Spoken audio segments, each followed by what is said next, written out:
للہ و انا الیہ راجعون. انہوں نے اللہ کا شکر ادا کیا کہ تو دیتا بھی ہے لیتا بھی ہے، اور پھر ہم سب نے تیری طرف ہی دوڑ کے آنا ہے.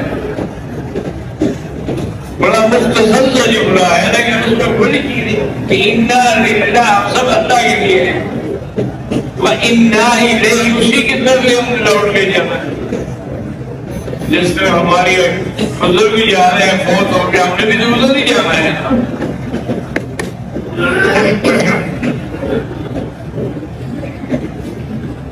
تو حضور اللہ نے فرمایا کہ میرے بندے نے حمد بھی کیا اور پھر استرجاع بھی کیا ہے. نہیں استرجاع کا بڑا ہوتا ہی درجہ پڑھنا. اور کہا جی اللہ حامد و استرجاع، فرمایا بنو لہو بیتن، جنت میں اس کے لیے گھر بناؤ، اس کا نام رکھو بیت الحمد، شکر کرنے والوں کا گھر.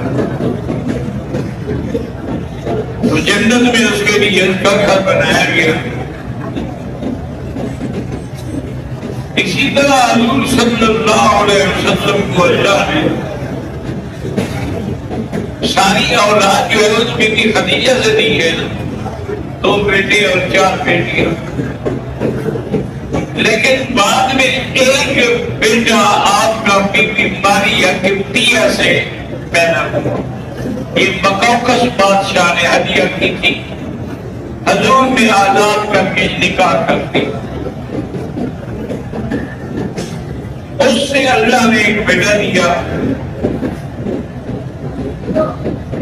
اس کا نام حضور صلی اللہ علیہ وسلم نے اپنے دادے کے نام پہ ابراہیم رکھا. حضرت ابراہیم خلیل اللہ حضور کے دادا ہے.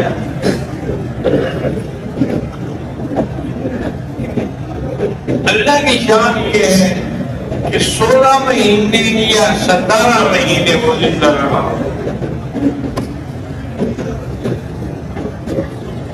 اس کے بعد اس بیچارے کے لیے بھی اللہ نے موت لکھی تھی.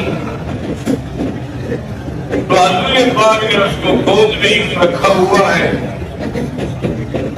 صحابہ کہتے ہیں کہ ہم نے دیکھا کہ وہ سانس لے رہا ہے، یہ نظر نہیں ہوئی ہے.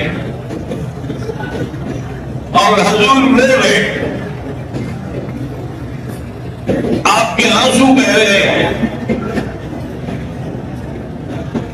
صحابہ نے کہا من تبکی یا رسول اللہ، آپ کے روتے ہیں.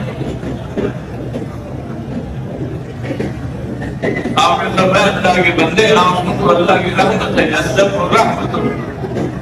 آنسو کو آنت و رحمت ہے، وہ پیدا کرنا جنا پیدا کرنا بنا ہے.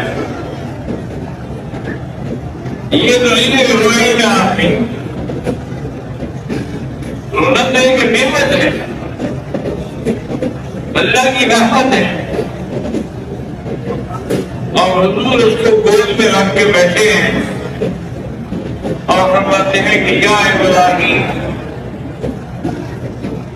واللہ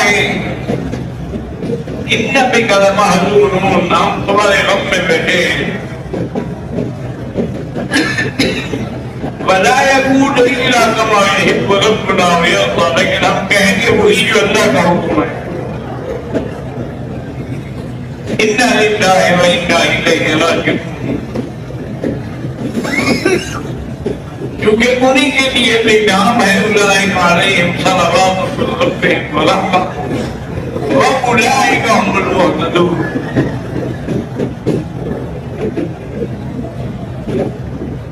حضور صلی اللہ علیہ وسلم نے،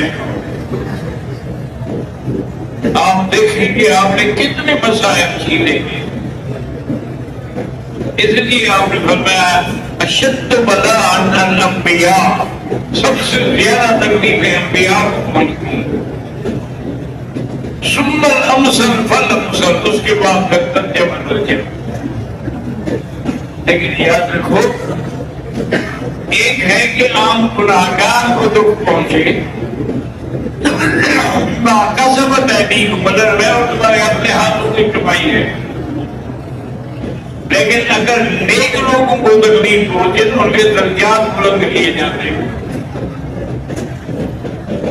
انبیاء کو اگر تکلیف پہنچے تو ان کے بھی درجات اور شان بلند ہوتی ہیں. اسی لیے حضور فرماتے ہیں اُذِیتُ فِی سَبِیلِ اللَّهِ مَا لَمْ یُؤْذَ نَبِیٌّ قَبْلِی قَطْ، میں اللہ کے راستے میں جتنے دکھ اٹھائے ہیں مجھ سے پہلے کسی پیغمبر کو اتنی تکلیفیں نہیں ہوئی،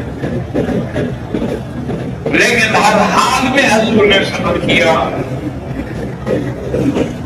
یعنی آپ اندازہ کریں کہ آپ شیب ابی طالب میں 3 سال تک مقابلے یعنی قسم کی جیل کی زندگی گزارنی پڑی، لیکن صبر کیا۔